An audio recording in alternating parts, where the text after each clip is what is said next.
I usually don't start with sequels. I'm one of those crazy people where I will play through all prior entries in a series in order and become the resident expert on some bullshit game series like GensoYonbaiKen 2 here. The thing that makes this Touhou fan game duology bullshit is the fact that the first game is impossible to find. The sequel, today's subject, was put up on Steam and itch, and because of that is pretty accessible with some additional setup. I'll get to that in a minute. The first game though was, as far as I can tell, only released on CD in 2009. And Enu, the dev of the game, has gone on record to say that he doesn't want to make the game available anywhere because it's supposedly very old. Shut the fuck up and let me give you money, bastard. But fine, fuck it, let me spend a week trying to find a download only to not find shit, until I did miraculously find it somehow. Now, I intend on making a video on that one day, so I'll save that story for later. There's a really important step on the setup before you begin. You may notice on the Steam page that this game isn't in English. How are you gonna play this shit? I don't speak the moon runes, but other people do. And that same other people also took the time to make an English patch for this game. How the hell do you find that? In Steam, click on the discussion section, click on the one titled English Translation Completed, and there will be a download link and some instructions on how to install it. With that, nothing left to do but to hit play. Thank you to my supporters. If you liked the video, consider subscribing or even joining the Patreon. Link on screen and in the description. If you do, you'll be thanked in the videos, be able to watch each video a week early, as well as gain access to bonus videos. GensoYonbaiKen 2 is a strategy RPG that is, interestingly enough, controlled entirely by the mouse. You select your actions and where you move exclusively through the clicks of your mouse. Being a one-handed game makes this the perfect game to play with one hand and stroke your cat with the other. Listen to the little bastard purr. The game starts and your main character here is Shikieki Yamazanadu. That's a bit rare to see here as a main character, let alone a protagonist of a fan work. I guess Enu is Shikieki's strongest soldier. But she's looking for Komachi, and while interrogating Reimu they get jumped.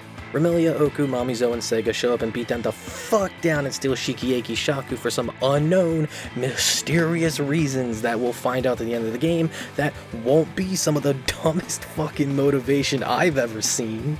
Is this bitch really planning to eat just straight up wood? So the flow of the game is you go around Gensoku, represented here by the map equivalent of thumbtacks connected by strings, assault, harass, befriend, then recruit a bunch of characters from Touhou. There's a large cast of characters here in this game, primarily centered around the religious war arc of the games. But also some of the cast of Subterranean Animism and Embodiment of Scarlet Devil and Imperishable Knight are here because they're popular. You got 18 but no Moko? Fuck is this shit? Hey, I guess not every game is perfect. You can get a lot of characters here to make your squad of 5 girls, and the best part is that they're all completely viable. Everyone is strong enough to pull their weight, and also have unique abilities and skills to make your party feel different depending on who you put in. I'd never use Komachi though. You'd never catch me tossing my cash at enemies. Fuck that, that's my money. When it comes to the composition of the team that I did end up using for the majority of the playthrough, you get Shin Yomaru pretty early on, who ended up being fucking cracked because of the way this game works. Every character has multiple life bars you gotta burn through in order to kill them. Most characters have 3 or 4 life bars and moderate health. At around the time I was fighting Alice and Patchouli, for example, Komachi had 3 life bars and around 200 health per life. Or Reimu, who had 4 lives and 100 health. But Shimmy is different in that she will have 8 lives and like 15 health. Now you might hear that and think, so what, Shimmy's got only 120 health? Wouldn't she croak in one hit? Here's the thing, you can only take off 1 life per attack. It doesn't matter if she's hit by an attack that deals 20 damage or 2000 damage. Shimmy can take that shit like a champ and it only deals 1 life bar. GensoYonbaiKen 2 fucking loves their multi-hit attacks, which is the way to take off more than 1 life bar with a single skill. If Shimmy gets hit with a 5-hit skill, then she's probably losing 5 lives. In contrast, Shimmy's special attack gives her a super good multi-hit attack that absolutely drains lives. So as long as the enemy only does a single hit, which most enemies do, Shimmy can both tank hits and kill the fuck out of most enemies in the game. It doesn't seem like it, but she's incredibly good with the way this system works mechanically. Speaking of also super fucking good, you've got both Alice and Odin being summoners that just flood the hell out of the screen with dolls and fairies. Sometimes in SRPGs like this, summon units steal experience from the player, and that's how that game balances summons and encourages the player to not rely on them. Not here. Not only is experience shared within the party so it doesn't matter who gets the kill, the same applies to the summons. So you could just have Alice and Odin just throw out all the dolls and fairies they possibly can and have them legitimately take on the common enemies. Like, Alice's dolls are actually good damage dealers and Odin's fairies are way tankier than you expect, to the point that they can and will face tank choke points. And having more bodies on the map means distracting the enemies with them so your real units don't have to worry about getting assaulted. Those two are super good. Only downside, you don't control the summons, but who cares? They're still amazing, and practically carried me through my playthrough of this game.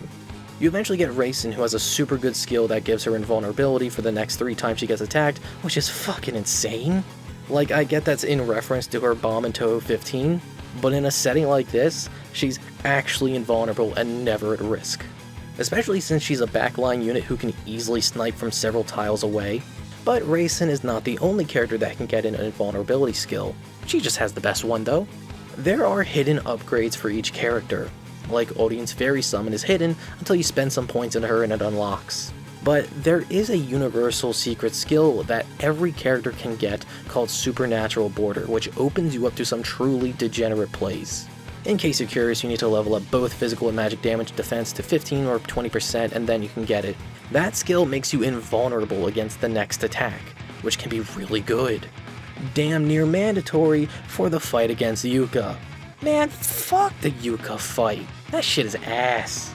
The gimmick here is that only Shikiaki is allowed on the map, so it's a one-on-one against fucking Yuka, who is strong as shit and will easily kill you. And my Shikiaki is trash, since I benched her for units I liked more, so she does pitiful damage and is as frail as soggy paper. This means that your only method of winning against her is to run away, shield up, and take pot shots at Yuka whenever you can. This fight is nothing but laming it the fuck out for 13 minutes. But Supernatural Border can also be used for the fun kind of laming it out, such as with my fight against Miko where it was just Raisin, Shimmy, and Tochiko left alive. I noticed that Tochiko ignored Raisin and exclusively went for Shimmy. I don't know why, but my best guess is that it's because she has a lower health value, so the CPU sees it as a guaranteed loss of a life. Except that I had Shimmy spam the hell out of Supernatural Border, making her invulnerable, so I chipped out Tochiko with Raisin. That's the good kind of degeneracy that I like. A playthrough of GensoYonbaiKen 2 is hella short. Took me 4 hours to beat. When I hit credits and looked back on Steam, I noticed that I had all the achievements in this game, except for just one. I figured that I might as well hit New Game Plus and try and get that last one because fuck it, the game was short. Should only take a couple more hours before I've completed it. I was feeling a bit sad at the end because I kinda wanted more maps and fights from this. So it was also just an excuse to play this game for a little bit longer. All player levels, upgrades, and resources carry over into New Game Plus. The only thing that doesn't carry over is that you have to re-unlock every character you get. But enemy levels scaled up so that this run can also be about the same difficulty of a new game. And I also checked, New Game Plus Plus scales up enemy levels further. So it looks like you can just keep going as far as you wanted with that and have it roughly maintain difficulty, which is cool. Because of that, my New Game Plus run took me 3.5 hours. So roughly the same as a new game, but slightly shorter because I was going in with knowledge this time around. So what is this last achievement even? Whenever you fight one of the big 4 bosses, you're presented the option to recruit them. My simple brain saw recruit Touhou Girl and went, I like Touhou Girl, get in! Even if I didn't use them. I did use Sakuya a little bit though, briefly before she got benched and replaced. If you don't recruit the bosses, you alternatively can place them under house arrest, which requires Komachi to ask, are you sure? An additional 3 extra times every time you do this. If you do this, you're unable to recruit the 4 bosses themselves, as well as Sakuya or Yoshika. But I was fine with that. Actually, I told myself going into New Game Plus that I would try out a different party composition, because there was a lot of characters I didn't really try out at all. I ended up lying to myself and sticking with the same exact fucking party because I liked them. I'm not giving up Alice or Odin or Shimmy, hell no, they're too good. That's not the only difference. On a first playthrough, you end up fighting Suika in what is a pathetic match. Like, Suika gasses herself up, but then you just walk in and smack the shit out of her and that's it. Really underwhelming. But if you put a character under house arrest, they learn that house arrest don't mean shit and end up joining Suika on this map. If you ended up placing all 4 under house arrest, they all join in, turning this into a 5-on-5, and this is how you unlock the final achievement in this game. This probably is the most challenging fight, at least with this party composition. Maybe another party would have an easier time here, but I wouldn't know. But I did at least get to surround Mamizo and beat the fuck out of her while spamming Supernatural Border so she couldn't do shit. Look, I got even more degenerate in New Game Plus. I can't help it, I just love degeneracy. I enjoyed GensoYonbaiKen 2 a lot. I'd have to if I decided to go out of my way to 100% the game on a New Game Plus playthrough. I probably wouldn't have done that shit if this game was any longer, but it wasn't. Between fun SRPG gameplay and mechanics I haven't seen in other games and a soundtrack that's way better than you expect, I ended up liking the game a lot. No, really though, I've been using the soundtrack to this game the whole video. The music goes way fucking harder and is heavier than it has any right to be. Like, the battle theme for Koishi is super sick. Probably my favorite track in the game. I think the biggest criticism for this game is that I wish it was longer.